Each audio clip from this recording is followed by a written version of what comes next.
직업 특성상 사람들의 집을 방문할 때가 많습니다.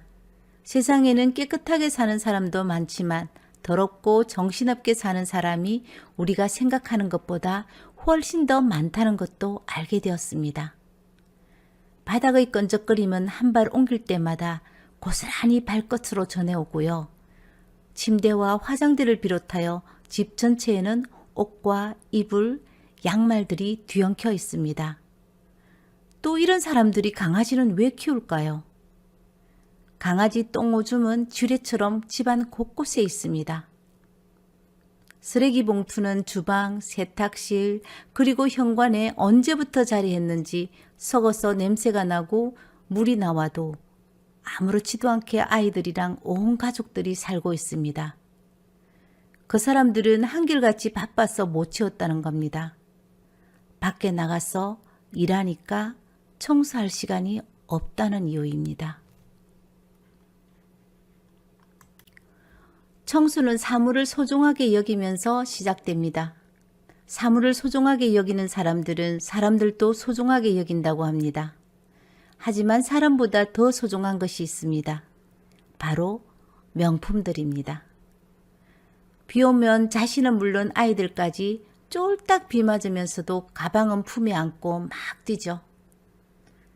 엄마 가방 비 맞으면 안 된다고 아이에게 빨리 뛰어라고 야단입니다. 집이 명품 가방보다 가치가 없습니까? 왜 몇 억씩 하는 집은 쓰레기장으로 만들고 살면서 가방은 품고 뛸까요? 도무지 상식적으로 이해가 안 갑니다. 이럴 때는 자기 집 가지고 자기 마음대로 하는데 어쩌겠습니까? 이 말이 정답인 것 같습니다. 간혹 작은 원룸의 산더미처럼 쓰레기 속에 사는 사람들이 있습니다. 야밤도주하는 사람도 있고요. 주인에게 쫓겨나는 사람들도 있습니다. 본인 집이면 어쩔 수 없이 비싼 돈 지불하면서 청소를 시키기도 하고요. 청소하고 또 계집보다 못한 집으로 만들어가면서 사는 생활을 계속해서 반복합니다. 이런 얘기가 TV 속의 얘기만은 아닙니다. 우리 주변에도 정말 많이 있습니다. 사람 바뀌기 정말 힘들거든요. 물론 이런 사람들 중에 병적인 사람도 있겠지만 게으름을 기본으로 깔고 사는 사람들이 많습니다. 그 사람들에게 물어봐요. 본인들은 더럽다는 거, 정리 안 되었다는 거 전혀 모르고 삽니다. 부자가 되려면 방 청소부터 하라는 말, 이 사람들에게는 필요 없습니다. 해당 사항 없습니다. 청소가 무엇인가 하는 그 단어에 충실해야지 부자라는 말조차 아까운 사람들입니다. 청소란 것은 깨끗하고 건강하고 그리고 아늑한 환경 조성을 하는 겁니다. 청소는 단순히 먼지나 오염물질을 제거하는 그 이상의 의미를 가지고 있습니다. 하수구마다 머리카락이 떡칠돼 있다고 못쓰는 치술로 후벼 팔 시간 있으면 집안 구석구석 바퀴벌레 양 놓을 시간 있으면 청소 좀 하고 삽시다. 그렇게 하수구 후벼 파면 뭐 하십니까? 그 자리에 다시 머리카락 치우지도 않고 둘 거면서요. 바퀴벌레 약 놓으면 뭐 하십니까? 1년 동안 약 그대로 방치할 거면서요. 청소는 공간을 깔끔하게 정리하고 시작하는 겁니다. 제발 안 쓰는 물건 좀 버리고 삽시다. 몇 년이 지나도 한 번 안 쓰는 물건은 버리거나 처리해야 합니다. 1년, 아니 2년 동안 단 한 번도 사용하지 않았다면 나에게 필요 없는 물건이니까 제발 좀 버리고 삽시다. 공간을 깔끔하게 만들어 놓고 한번 보십시오. 집안이 바뀐 것이 아니라 나 자신의 모습이 바뀌었다는 것을 알게 되고 마음의 편안함을 분명 느낄 겁니다. 먼지나 쓰레기 등이 노골적으로 내 눈앞에 보이면 기분이 나쁘고 마음이 불편하지 않습니까? 불필요한 물건을 싹 다 정리해서 공간을 확보해 보십시오. 먼지가 보이기 시작하고 청소할 곳이 보이기 시작할 겁니다. 그리고 청소는 다른 사람에 대한 예의를 나타내는 중요한 행동이기도 합니다. 특히 공동생활을 할 때 모두가 쾌적한 환경에서 생활하고 싶어 합니다. 자신의 공간을 정리정돈하여서 다른 사람들의 공간도 깨끗하게 유지할 수 있도록 도와줘야 합니다. 청소를 안 하는 사람들의 특징은 무슨 일이든지 미루는 것을 좋아합니다. 청소를 하지 않으면 더럽다는 것도 알지만 처음에는 그냥 청소는 내일 하면 된다고 미루고 안 합니다. 자신의 개인 위생에 대한 관심이 부족한 거죠. 주변이 더러워져도 이 사람들은 별 문제 없다고 생각합니다. 청결에 대한 개념이 부족한 사람들입니다. 그들은 더러움이 자연스러운 겁니다. 좀 치우고 살아라고 말하면 우리 집에는 올 사람도 없는데 내 편하게 살면 된다고 말합니다. 그 사람들에게는 집보다 명품 가방이 더 대접을 받는 이유이기도 합니다.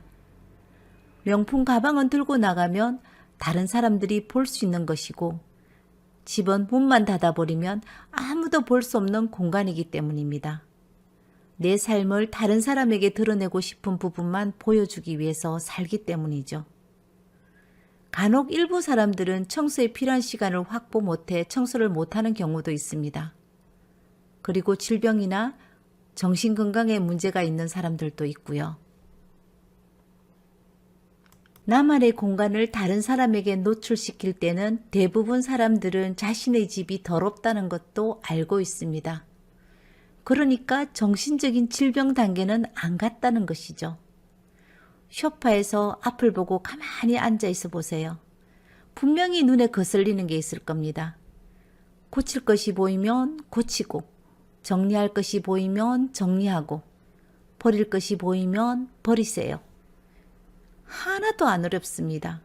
시작할 수 있는 것부터 지금 당장 시작해 보십시오. 우리 방 청소는 언제든지 할 수 있는 겁니다. 내가 지금 바뀌고 싶다면 무엇부터 해야 되지 하면서 자신에게 한번 물어보십시오. 자기 개발 멀리서 찾지 마시고 지금 당장 일어나서 방 청소부터 하셔야 합니다. 청소는 해도 되고 안 해도 되는 것이 아니라 반복되는 일상 속에서 꼭 해야 되는 일이라는 것을 명심해야 합니다. 나와 세상을 바꾸는 무한한 힘이 청소의 힘이라고 합니다. 대가를 바라지 말고 무조건 청소해 보십시오. 내 방 청소하면서 난 부자가 될 거야, 난 부자가 될 거야, 난 부자가 될 거야 말할 수 있는 에너지가 있으면 그 에너지로 청소부터 하고 삽시다. 나만 편하면 된다고 청소 안 하고 사시는 사람들, 난 다른 사람들 신경 절대 안 쓴다는 사람들 그대로 사셔도 됩니다.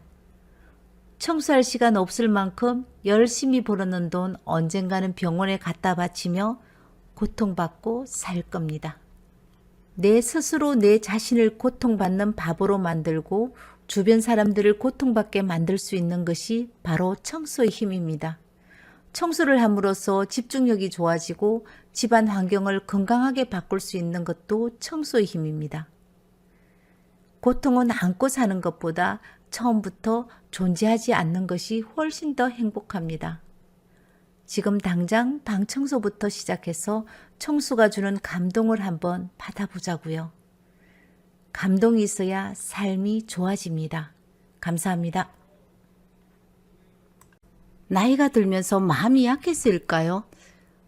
자식들이 뭐라고 하면 많이 섭섭하고 상처를 받고 아파하는 사람들이 많습니다.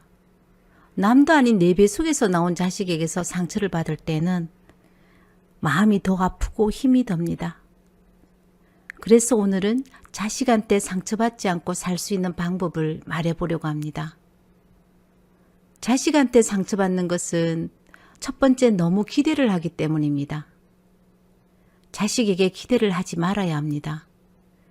기대가 크면 실망도 큰 법이기 때문입니다. 자식은 내가 비록 낳았지만 내가 아님을 인정해야 합니다. 그러니까 자식 마음과 내 마음이 같을 수가 없는 거죠. 내가 자식의 마음을 다 알 수 없는데 자식은 어떻게 내 마음을 다 알 수 있겠습니까? 전 항상 딸아이 때문에 섭섭하다는 남편에게 우리도 저 나이 때 저러고 살았습니다. 더 했으면 더 했지 덜을 하고 살지는 않았을 겁니다. 자식들에게 서운하다는 마음이 들 때마다 우리가 부모에게 하고 살았던 지난 시절을 생각하면 섭섭할 것도 없고 어쩌면 저 애들을 이해하기가 훨씬 편할 거라고 전 얘기를 합니다. 자식들에게 기대하면 안 됩니다. 요즘 세상 먹고 살기도 힘든 세상입니다. 이 힘든 세상에 자신들 앞가림도 못하는 자식들 얼마나 많은데 그래도 잘 사는 것만으로도 효도하고 있는 겁니다. 자식한테 상처받는 두 번째는요. 남의 자식과 내 자식을 비교를 하기 때문입니다. 남의 집 자식은 좋은 직장에 다니면서 부모에게 어떻게 해주는데 내 자식은 왜 이렇나 하고 비교를 하면서 상처를 받습니다. 남의 자식과 비교하지 마십시오. 비교는 학교 다닐 때 하는 것만으로도 충분합니다. 이제 다 큰 어른이 되었는데 남의 자식과 비교하면 자식들 많이 속상할 겁니다. 내 자식이 먹고 살기 어려운데 나머지 자식들이 효도하는 얘기를 할 때면 자식들이 볼 때는 우리 부모님은 철없는 부모님으로 보일 겁니다. 부모가 하는 것 중에 제일 부질없고 미련한 짓은 내 못난 내 자식과 잘난 나무 자식을 비교해서 내 자식은 왜 이럴까 하는 생각에 자식들이 믿고 괘씸하다고 느끼면서 상처를 스스로에게 주는 것입니다. 자식한테 상처받는 세 번째, 내 감정은 내가 다스릴 줄 알아야 합니다. 자식에게 위로받으려고 하지 마세요. 자식들이 전화를 하거나 방문했을 때 허리도 아프고 머리도 아프고 눈도 안 보이고 다리도 아프고 이래서 속상하고 화나고 짜증난다는 얘기만을 계속 한다면 자식들 싫어합니다. 지금 우울하고 불행하고 슬프고 힘든 것 좀 알아달라고 하면 할수록 자식들은 멀어져 가기 마련입니다.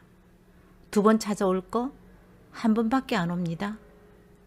전화하면 또 아프고 힘든다는 얘기만 할까봐 전화 안 합니다. 우리 세대는 부모이기도 하고 자식이기도 하는 사람들이 많습니다. 그런 사람들과 만나면 언제나 부모님 때문에 힘들다는 얘기가 더 많이 합니다. 좋은 얘기도 아닌 것을 연락할 때마다 만날 때마다 계속 듣게 되면 짜증이 난다고 이제는 무슨 말씀을 하셔도 아무 감정이 없다고 합니다. 그래서 전화 끊을 때는 내가 왜 전화를 했을까 하는 생각이 들고 만나면 빨리 집에 가고 싶다는 마음만 든다고 합니다. 우리 역시 자식의 입장에서는 지금 자식과 뭐가 다른 것이 있습니까? 위로는 자기 자신에게 받아야 합니다. 자식에게 위로받고자 한다면 자신은 물론 자식까지 힘들게 만들어버립니다. 자식한테 상처받지 않는 네 번째, 우리 때보다 살기가 많이 힘들어졌기 때문에 자식을 이해해야 합니다. 요즘 젊은 사람들 말은 고슴도치처럼 가시가 있습니다. 부모에게 불만이 있어서가 아니라 세대가 그런 모양입니다. 그리고 사는 게 바쁘고 힘들어서 자주 전화도 하지 않고 또 말 한마디를 할 때도 다정스럽게 말하지도 않고 투명스럽게 말하더라도 사는 게 오죽 힘들었으면 마음이 없는 저런 말을 할까. 내 자식이니까 우리가 이해를 해야 합니다. 저희 가족 한 사람이 말을 했습니다. 요즘 회사 분위기가 살벌하다고 합니다. 어제까지 보였던 사람들이 보이지 않고 하루가 지나면 또 보이지 않는 사람들이 늘어난다고 합니다. 모두가 계약직이다 보니까 계약 만료가 되면 경기가 안 좋은 탓으로 재계약을 안 한다고 합니다. 이런 무서운 현실 속에 하루하루 버텨가면서 생활하는 자식들은 마음의 여유가 있을 수 없습니다. 그러니까 자주 전화하라는 것도 자주 찾아오라는 것도 모두 부모의 욕심입니다. 다시 말하지만 내 자식인데 부모가 이해하지 않으면 누가 이해를 해주겠습니까? 자식한테 상처받지 않는 5번째, 친구들 만나면 내 자식 자랑은 하지 맙시다. 내 친구 중에는 만나면 항상 자식 자랑이 늘어지는 친구가 있습니다. 친구 인생에는 자식밖에 없는 것이 맞다고 해도 친구들 만나면 적당하게 자식 자랑해야 합니다. 자식 자랑은 그런 말 때, 말 배울 대로 충분합니다. 그때는 모두 내 자식이 똑똑해 보이고 내 자식이 제일 예쁘고 내 자식이 천재 같다고 느끼면서 살았잖아요. 그때를 생각하시면 됩니다. 자식들이 내 마음같이 다 잘되고 다 잘 살 수가 있나요? 못난 놈도 있고 잘난 놈도 있기 마련입니다. 부모는 자식들이 잘 살아주기만 해도 만족해야 합니다. 자식 자랑하는 친구들, 자식도 내 자식처럼 다 그러고 똑같이 삽니다. 괜히 내 자식 자랑하다 더 잘난 친구 자식 나오면 또 비교하면서 스스로 상처받지 말고 살아갑시다. 그리고 자식하고 거리를 두고 살아야 합니다. 자식이 전화가 안 오면 바쁘겠구나 하고 생각하면서 혼자서 잘 놀고 잘 사는 방법을 찾아야 합니다. 내 친구 중에는 어쩌다 자식이 전화 오면 엄마 이번 주에 등산 간다고 오지 말라고 합니다. 자식을 기다리는 마음으로 살아가면 마음의 병만 듭니다. 그러면 또 마음이 약해지고 자식들에게 의존하고 싶은 마음이 점점 더 커져갑니다. 자식한테 상처받지 않으려면 스스로 자존감도 높이고 살아야 합니다. 자식에게서 전화 오지 않을까 전화기만 쳐다보는 미련스러운 일은 하지 말아야 합니다. 부모와 자식의 관계는 불편해지면 안 됩니다. 서로에게 짐이 되지 않고 부담되지 않아야 불편하지 않습니다. 제 주변에도 부모와 자식의 작은 마찰로 3년째 연락도 안 하고 사는 사람도 있습니다. 자식의 말 한마디가 부모에게 상처가 된다는 것을 대부분 자식들은 알지 못하고 살아갑니다. 알아달라고 하면 거리는 더 멀어질 겁니다. 자식에게 기대하지 말고 의존하지 말고 스스로 상처받지 않는 방법을 찾아서 우리는 잘 살아야 합니다. 감사합니다.